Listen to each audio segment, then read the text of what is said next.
At this point, how do you sort of continue to sort through evaluating what you saw last night versus also obviously that's not what your team is going to look like when it's fully healthy and what you've seen in practice? How do you sort of balance all Yeah, that? I mean, I think that it's okay to have these situations. I think that you're always kind of going different lineups, guys in and out, all that kind of stuff. So it's kind of good practice for some of that, to be honest with you. But got back to today, everybody out there, again, getting more of the situational stuff in, and then just continue to expand stuff we haven't worked on. You know, some stuff shows up in the game last night that, well, we haven't covered that yet. Let's cover it now. You know, 3 or 4 things that we haven't covered so we can start kind of checklist that goes all over the place as they present themselves, and that's kind of where we're at right now. Yep.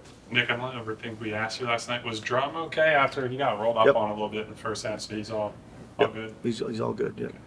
Is it a challenge? I know it's a good thing to have, 10 or 11 guys who are rotational, but is it a challenge as a coach to have 10 or 11 guys that's rotational?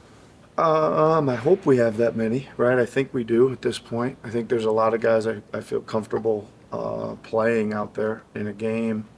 It does present its challenges, but I also think that we need to put some thought and some creativity into, playing more than 9 is pretty difficult, right? 9, 10 is about what you can do just to kind of keep the flow of the subbing going. So maybe there'll be some nights where certain guys play, and then next night certain other guys don't play, and you can keep that thing kind of flowing back and forth.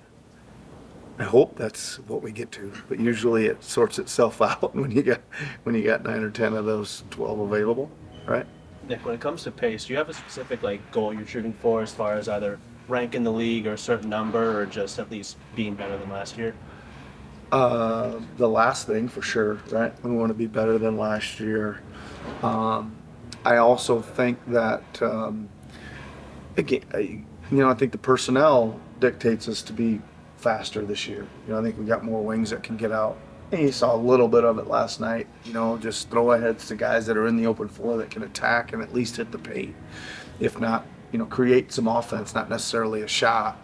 But just in general, I think, I'd like Tyrese to play faster, right? In the open floor. Obviously, we see his speed, and I'd like to utilize some of that a little bit more.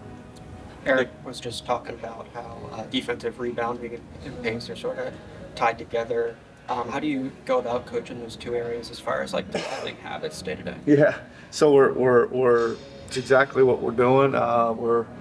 We're just really focusing on it. In training camp, it was at least 3 drills a day on rebounding. And almost everything we do is ending with a rebound and then a throw-ahead pass. Even if it's a 3-on-0 rebounding thing, they get the rebound and that doesn't end it. They got to take it across half court and then before the drill starts again. So that sounds like rocket science. We're working on it and we're trying to play it out and just repeat it. And again, it's like I said yesterday, and we're working on it a lot last week, and you want to see it show up, and I think it did show up. I think we ran down some long rebounds last night. I thought we got ahead, threw it ahead quite a bit. We got some corner attacks early. So it's good. We'll just keep working on it. Hopefully it'll keep getting better. Yeah.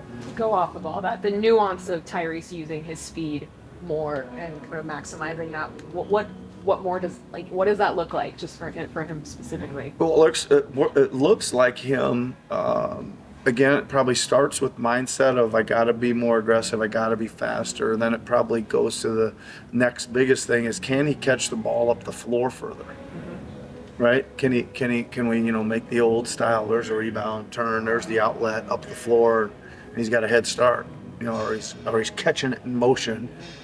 If we're going that way, he's catching it going that way, not catching it coming back. Right. Those kind of things. Yeah.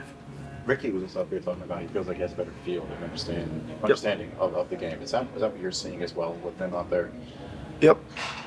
Again, I'd probably throw, and I keep saying this about Kelly, but throw at Ricky. Ricky seems like a whole different person coming back this year than he was a year ago. You know, like both of them needing to what how they got here, where they were, what the hell was going on, what are we doing, where do I fit in? Like he knows what we're doing. Our coaches have to stay on him to make sure he does the things he's like really uses 2 or 3 skills that he has all the time, right? All the time. But no, he certainly feels good about his shot. He obviously feels good about going to the basket. He's got a uncanny ability of drawing fouls. Again, I would say he's still got some growth to do at the defensive end, and it's all just focus and locking in and just never really relaxing, and just again building up that awareness that takes a little experience.